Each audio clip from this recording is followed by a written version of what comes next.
अस्सलाम वालेकुम मैडम, सब तो पहले तुसी अपना इंट्रोडक्शन देना ज़रा। मैं किंजुल ईमान तोपासी फाउंडेशन दी डायरेक्टर प्रोग्राम्स हैं। सही। अच्छा, तुसी ये दसो कि जिस तरह दुनिया ਦੇ ਵਿੱਚ ਆਲਮੀ ਜਿਹੜਾ ਹੈ ਟੀਬੀ ਡੇ ਮਨਾਇਆ ਜਾ ਰਿਹਾ ਹੈ ਜਾਂ ਅਵੇਅਰਨੈਸ ਦੇ ਹਵਾਲੇ ਨਾਲ, ਤੇ ਤੁਸੀਂ ਇੱਥੇ ਇੱਕ ਬਿਲਡਿੰਗ ਨੂੰ ਵੀ ਅੱਜ ਲਾਲ ਸੁਰਖ ਕਰ ਦਿੱਤਾ ਹੈ ਸਿੰਬੋਲਿਕ ਟੀਬੀ ਦੇ ਹਵਾਲੇ ਨਾਲ, ਤੇ ਕੀ ਪੈਗਾਮ ਹੈ ਤੁਹਾਡਾ ਅੱਜ ਦੇ ਦਿਨ?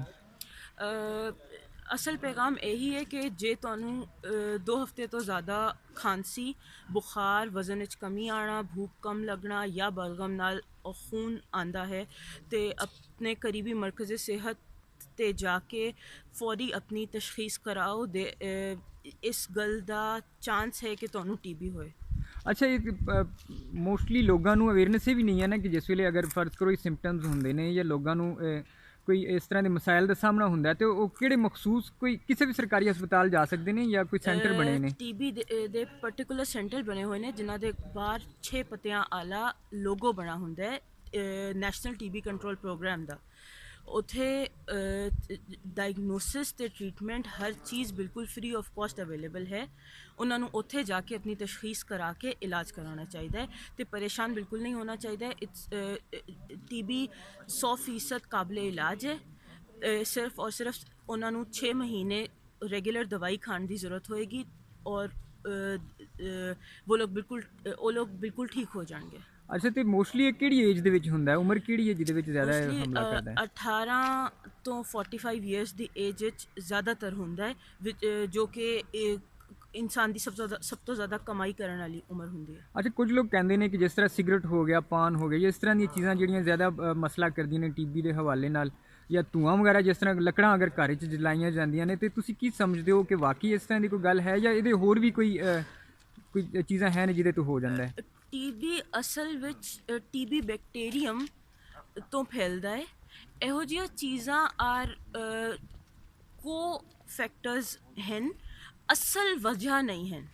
ਇਹ ਟੀਬੀ ਹੋਣ ਦਾ ਚਾਂਸ ਵਧਾ ਸਕਦੀਆਂ ਨੇ, ਟੀਬੀ ਕਰ ਨਹੀਂ ਸਕਦੀਆਂ। ਸਹੀ। ਤੇ ਫਿਰ ਕਿਹੜੇ ਸਿੰਪਟਮਸ ਹੈ ਉਹ ਸਿੰਪਟਮ, ਸੌਰੀ ਕਹਿ ਰਿਹਾ ਮੈਂ, ਕਿ ਕਿਹੜੀਆਂ ਚੀਜ਼ਾਂ ਨੇ ਐਸੀਆਂ ਨੇ ਜਿਹਦਾ ਤੂੰ ਇਹਦਾ ਜ਼ਿਆਦਾ ਖਤਰਾ ਹੋ ਸਕਦਾ ਹੈ? ਕੋਈ ਟੈਨਸ਼ਨ ਹੈ ਜਿਸ ਤਰ੍ਹਾਂ ਤੁਸੀਂ ਟੀਬੀ ਕਹਿ ਰਹੇ? ਇੱਕ ਬੈਕਟੀਰੀਅਮ ਹੈ ਜਿਹੜਾ ਇਨਸਾਨ ਦੀ ਬੋਡੀ ਵਿੱਚ ਹੁੰਦਾ ਹੈ।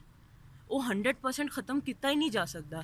ਜਦੋਂ ਤੁਸੀਂ ਟੀਬੀ ਐਕਟਿਵ ਟੀਬੀ ਦੇ ਨਾਲ ਕੰਟੈਕਟ ਵਿੱਚ ਆਉਂਦੇ ਹੋ ਤਾਂ ਟੀਬੀ ਅੱਛਾ ਮੈਡਮ, ਮੈਨੂੰ ਇਹ ਹੋ ਦੱਸੋ ਕਿ ਜਾਂਦਾ ਹੈ। ਗਵਰਨਮੈਂਟ ਜਿਹੜੀ ਹੈ ਉਹ ਕੀ ਕਰ ਰਹੀ ਹੈ ਇਸ ਹਵਾਲੇ ਨਾਲ?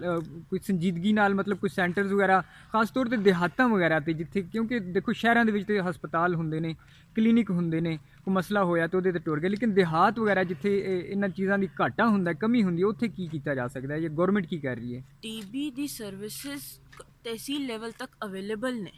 ਤੁਸੀਂ ਜੇ ਆਪਣੇ ਨੀਅਰੈਸਟ BHU ਤੇ ਵੀ ਜਾਓਗੇ, ਉੱਥੋਂ ਵੀ ਤੁਹਾਡਾ ਬਲਗਮ ਕਲੈਕਟ ਕਰ ਲਈ ਜਾਏਗੀ। ਬਲਗਮ ਦਾ ਟੈਸਟ ਕਰਕੇ ਪਤਾ ਲੱਗਦਾ ਹੈ ਕਿ ਤੁਹਾਨੂੰ ਟੀਬੀ ਹੈ ਜਾਂ ਨਹੀਂ ਹੈ।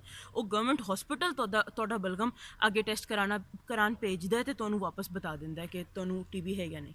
ਅੱਛਾ, ਪੰਜਾਬ, ਕਿਉਂਕਿ ਤੁਹਾਨੂੰ ਇਸ ਵੇਲੇ ਪੰਜਾਬੀ ਸੁਣ ਰਹੇ ਨੇ, ਤੇ ਪੰਜਾਬ ਦੇ ਹਵਾਲੇ ਨਾਲ ਕੋਈ ਥੋੜ੍ਹਾ ਬਹੁਤ ਦੱਸਣਾ ਕਿ ਤੁਹਾਡੀ ਕੀ ਖਿਦਮਾਤ ਨੇ ਪੰਜਾਬ ਦੇ ਹਵਾਲੇ ਨਾਲ, ਔਰ ਗੌਰਮੈਂਟ ਦੇ ਨਾਲ ਰਲ ਕੇ ਪੰਜਾਬ ਦੇ ਵਿੱਚ ਤੁਸੀਂ ਕੀ ਕਰ ਰਹੇ ਹੋ? ਪੰਜਾਬ ਦੇ ਹਰ ਮਰਕਜ਼ ਸਿਹਤ ਦੇ ਉੱਤੇ ਟੀਬੀ ਦੀ ਮੁਫਤ ਸਹੂਲੀਅਤ, ਅਦਵੀਆਤ, ਡਾਇਗਨੋਸਿਸ, ਟ੍ਰੀਟਮੈਂਟ ਹਰ ਚੀਜ਼ ਅਵੇਲੇਬਲ ਹੈਗੀ ਹੈ। ਜਦੀਦ ਤਰੀਨ ਡਾਇਗਨੋਸਿਸ ਦੀ ਫੈਸਿਲਿਟੀ ਜੋ ਤੁਹਾਨੂੰ ਅੱਧੇ ਘੰਟੇ ਵਿੱਚ ਰਿਜ਼ਲਟ ਦੇ ਦਿੰਦੀ ਹੈ ਕਿ ਤੁਹਾਨੂੰ ਟੀਬੀ ਹੈ ਜਾਂ ਨਹੀਂ, ਇਹ ਅਵੇਲੇਬਲ ਹੈ ਤੇ ਫ੍ਰੀ ਆਫ ਕਾਸਟ ਬਿਲਕੁਲ ਤੁਹਾਨੂੰ ਸਾਰੀਆਂ ਦਵਾਈਆਂ ਵੀ ਮੁਯੱਸਰ ਨੇ। ਤੁਹਾਡੇ ਕੋਲ ਕੋਈ ਫਿਗਰਸ ਹੈ ਨੇ ਕਿ ਕਿਤਨੇ ਸੈਂਟਰਸ ਜਿਹੜੇ ਨੇ ਪੰਜਾਬ ਦੇ ਵਿੱਚ ਕੰਮ ਕਰ ਰਹੇ ਨੇ? 12 ਕਰੋੜ ਆਬਾਦੀ ਹੈ ਪੰਜਾਬ ਦੀ ਤਕਰੀਬਨ, ਤੇ ਇਤਨੀ ਵੱਡੀ ਆਬਾਦੀ ਹੈ। ਚਲੋ ਖੈਰ, ਅਗਰ ਨਹੀਂ ਯਾਦ ਤਾਂ ਕੋਈ ਮਸਲਾ ਨਹੀਂ ਹੈ। ਅੱਛਾ, ਫਿਰ ਪੈਗਾਮ ਕੀ ਦਿਓਗੇ ਲੋਕਾਂ ਨੂੰ ਕੋਈ ਇਹਤਿਆਤ ਕਰਨ ਦਾ, ਮਰੀਜ਼ਾਂ ਨੂੰ ਕਿਸ ਤਰ੍ਹਾਂ ਟ੍ਰੀਟ ਕਰਨਾ ਅਸਲ ਚਾਹੀਦਾ? ਪੈਗਾਮ ਇਹ ਹੈ, ਕਿਹਾ ਜਾਂਦਾ ਹੈ prevention is better than cure. TB ਦੇ ਮਕਸਦ ਵਿੱਚ ਕਿਉਰ ਇਜ਼ ਐਕਚੁਅਲ ਪ੍ਰੀਵੈਂਸ਼ਨ।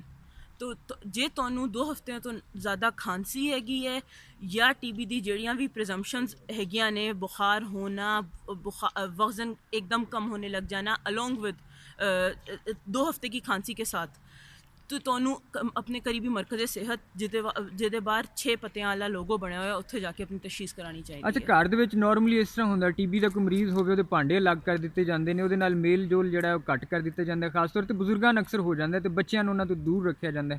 ਇਸ ਹਵਾਲੇ ਨਾਲ ਕੋਈ ਹੈ? ਇਹ ਬਿਲਕੁਲ ਗਲਤ ਹੈਗਾ ਹੈ। ਜਿਹਨੂੰ ਟੀਬੀ ਹੋ ਜਾਏ ਉਹਨੂੰ ਮਾਸਕ ਪਾਉਣਾ ਚਾਹੀਦਾ ਹੈ ਤਾਂ ਕਿ ਉਹਦੇ ਮੂੰਹ ਤੋਂ ਫਲੂਇਡ ਨਿਕਲ ਕੇ ਟੀਬੀ ਬੈਕਟੀਰੀਅਮ ਨਿਕਲ ਕੇ ਕਿਸੇ ਹੋਰ ਨੂੰ ਨਾ ਲੱਗੇ। ਲੇਕਿਨ ਉਹਨਾਂ ਨਾਲ ਖਾਣਾ ਅਲੱਗਾ ਕਰਨਾ, ਉਹਨਾਂ ਨਾਲ ਬੈਠਣਾ ਅਲੱਗਾ ਕਰਨਾ ਨਹੀਂ ਕਰਨਾ ਚਾਹੀਦਾ। ਬਲਕਿ ਉਹਨਾਂ ਨੂੰ ਤੁਹਾਡੇ ਉਸ ਵੇਲੇ ਤੁਹਾਡੇ ਪਿਆਰ ਦੀ ਜ਼ਰੂਰਤ ਹੁੰਦੀ ਹੈ, ਉਹਨਾਂ ਦਾ ਖਿਆਲ ਕਰਨਾ ਚਾਹੀਏ, ਉਹਨਾਂ ਨੂੰ ਪ੍ਰੋਪਰ ਦਵਾਈ ਦੇਣੀ ਚਾਹੀਦੀ ਹੈ, ਉਹਨਾਂ ਦਾ ਖਿਆਲ ਰੱਖਣਾ ਚਾਹੀਦਾ ਹੈ। ਉਹਨਾਂ ਦੇ ਨਾਲ ਬੈਠਣ ਉੱਠਣ ਨਾਲ ਕੁਝ ਨਹੀਂ ਹੋਊਗਾ। ਜਦੋਂ ਘਰ ਦੇ ਵਿੱਚ ਪੇਸ਼ੈਂਟ ਹੈਗਾ ਉਹਨੂੰ ਵੀ ਮਾਸਕ ਪਾਓ, ਆਪ ਵੀ ਮਾਸਕ ਪਾਓ। ਤੇ ਐਵੇਂ ਨਹੀਂ ਹੈਗਾ ਕਿ ਤੁਸੀਂ ਕਿਸੇ ਨਾਲ ਬਹਿ ਕੇ ਖਾਣਾ ਖਾ ਰਹੇ ਹੋ ਤੇ ਤੁਹਾਨੂੰ ਟੀਬੀ ਹੋ ਜਾਊਗੀ। ਬਹੁਤ ਮਿਹਰਬਾਨੀ।